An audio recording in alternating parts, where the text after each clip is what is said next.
I'm Shane Easley. Thank you guys for tuning in. Good morning, good afternoon, good evening from whenever you're watching. And if you're watching from the distant future, I've always wanted to explore the topic of GDP on this channel because it's kind of fascinating. The disconnect. Let's start with the basics. What is GDP? I know everyone watching this video already know what it is, but I'll define it anyways, just so we have a direct reference point. GDP is the total value of all final goods and services produced within a country over a set time frame, usually a year. But what does that really mean? Think of it this way. Everything that is sold, whether it's in a supermarket, the electronics store, the clothing store, think of every product that you can buy. You add all of those together and think of all of the services you can pay for, like streaming, a haircut, medical services, rent, garbage disposal. I believe you get the picture. So you add all of those together, and that's essentially the country's GDP. There's a formula that's used, and I think this will help clarify things even further. GDP equals consumption plus investments plus government spending plus net exports. You can calculate how much a company imports and minus the exports. That difference is the net export. Consumption focuses on tallying the things I mentioned earlier. Investment looks at companies or individuals investing into things like real estate, machinery, etc. Government spending is essentially the government's yearly budget. They're spending on things like infrastructure, healthcare, tourism, etc. And of course, there's net exports. Now, GDP usually ties very nicely into the velocity of money. This is very similar, but it specifically looks at how quickly money moves from one person to the next. When these metrics are high, it indicates a lot of economic activities within a country. When there's a high economic activity, there is a higher demand for workers, so employment is higher. Quite simply because you need more people to facilitate more activities. Higher GDP usually indicates businesses booming because more products are selling, and more products selling means, or usually means, people have more money to spend, a higher spending power. And the opposite is true for a declining GDP. Declining GDP means essentially all that I mentioned before is in reverse. GDP data is released quarterly, and if the GDP number declines twice in a row, that's the definition of a recession. The world is currently experiencing the highest GDP growth and wealth ever. Why does that feel disconnected from reality? Before we answer that question, let's take a look at where GDP came from.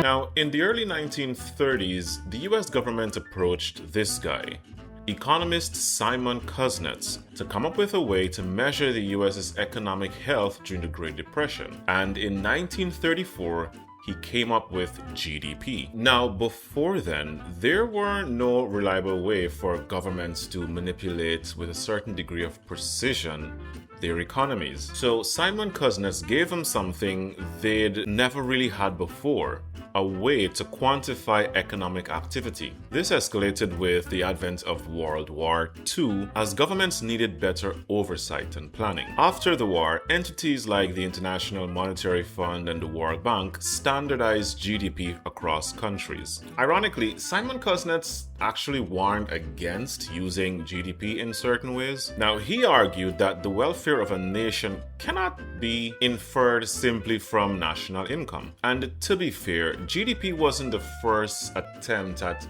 ironing out the one-size-fits-all metric to measure nations' economic health. It actually dates back to the 1600s, but GDP is the one that really stuck. Now we're getting into the meat and potatoes. With all of that information that you just heard, how does GDP actually function today? GDP is everywhere. It is the standard measure of a country's economic health, and it's been extended to GDP per capita. This essentially takes that big GDP number and divided by the country's population, practically slapping a value on every citizen. For example, as of making this video, the GDP per capita for the US is $94,000 US. This is supposed to mean that every recorded US citizen on a US census produces or is responsible for $94,000 of economic value per year. In today's world, the World Bank and the IMF uses these numbers to determine how to administer aid to a country in the form of loans. Governments love to use these numbers to show how efficient their governance is. So they're incentivized to have this number go up at all cost, even if it's artificial. And when I say artificial, I mean the numbers are going up, but there are no real economic improvement. If a country has a GDP of $1 trillion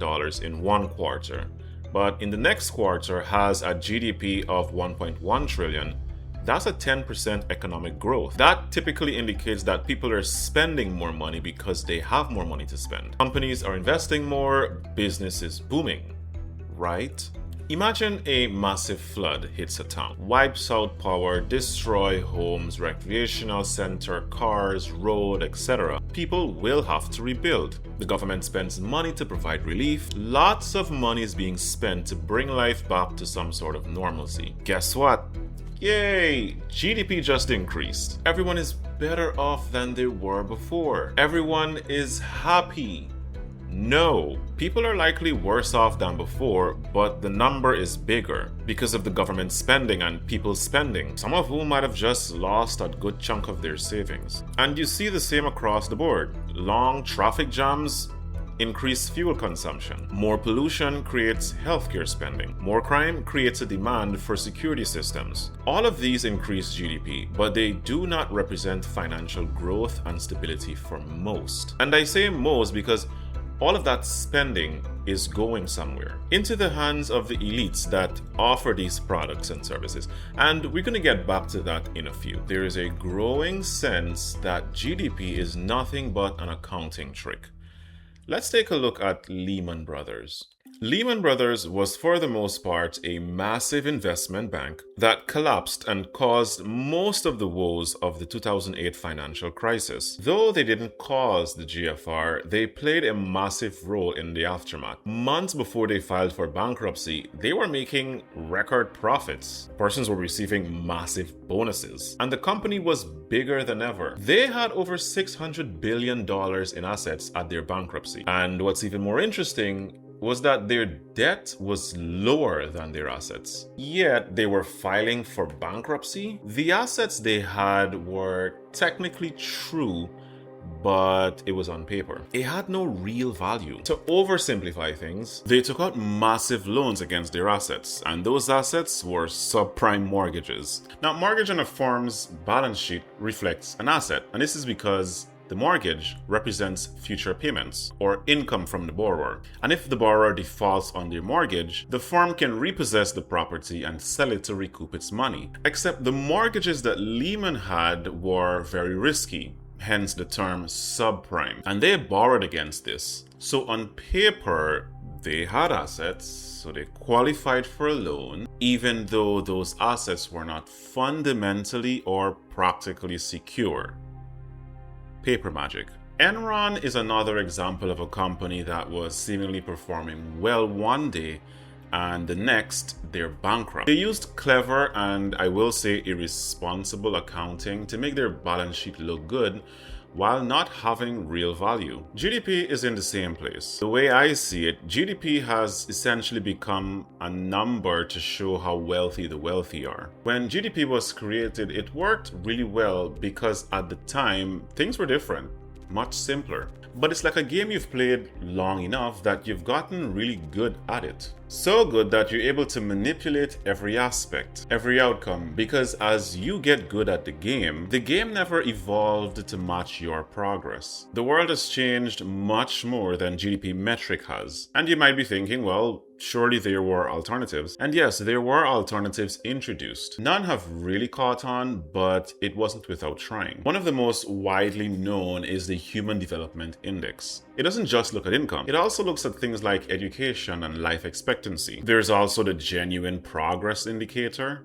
This is also like GDP, but it also looks at things like volunteering and quality of life. There's also the OECD Better Life Index. There are national happiness metrics, and one of my favorite is the Gini coefficient, which measures how equally wealth is distributed across a nation, which to me is most useful and most leaders also agree. But why haven't any of these catch on? The answer is simple. They're just not as attractive or marketable, and it sort of takes people out of the fantasy. Governments love to use GDP because it's simple and the number keeps going up. These numbers don't go up. They show the bad, and you can't attract investors and rich people by showing how unhappy your citizens are. Also, incumbent governments wouldn't want to bring attention to things like wealth inequality or corruption.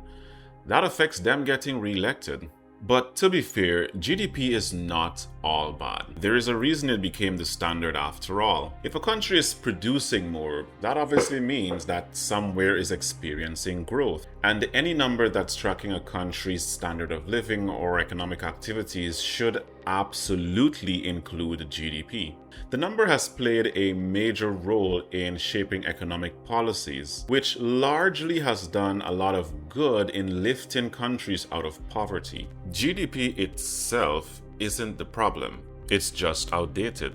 Because the world is so much more different and complex, it fails to tell the full story of a country's development. Because as we are now aware, a country's development isn't solely based on its formal economy. In addition, a country's aggregated income increasingly doesn't mean much to you, the individual, when you're trying to find a job or trying to buy a house. Personally, I believe the best way to track a country's economic progress is likely a combination of a few things. GDP, obviously, genuine progress indicator, and the Gini coefficient, wealth inequality. I think the GPI does a really good job of balancing economic activity and standard of living, because in referencing the example earlier, if factories are producing more but simultaneously polluting the atmosphere, the poor air quality will eventually get a lot of people sick, increasing their medical bills and shortening their lifespan. That is something that should be accounted for, because no one who has the option to live in pollution will choose to do so. And if no one wants to live there, that affects everything because of the dwindling human capital. So it may be in the best interest of everyone to keep an eye on that. Additionally, tracking wealth inequality, in my view, is paramount to maintaining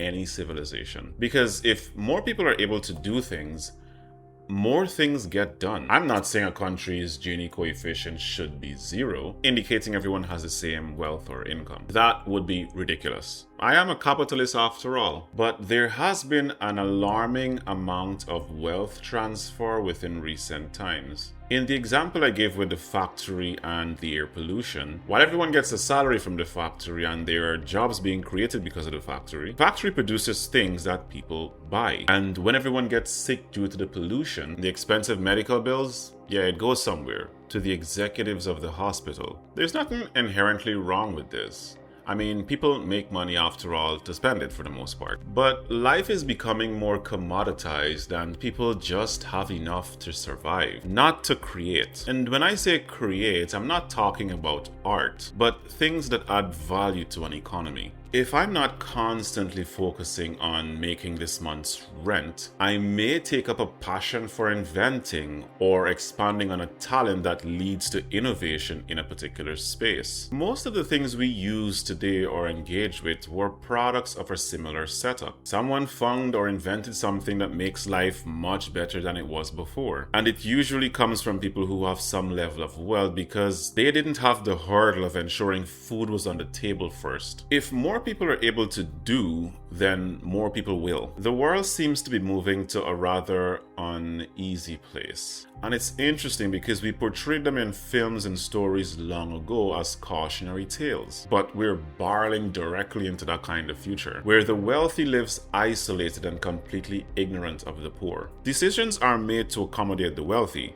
and there's usually a stark contrast of a city where there's perhaps just a street dividing the ultra-wealthy from the ultra-poor, creating a complete disconnect of the two. This story usually has one end: the complete collapse of civilization, equalizing everyone one way or another.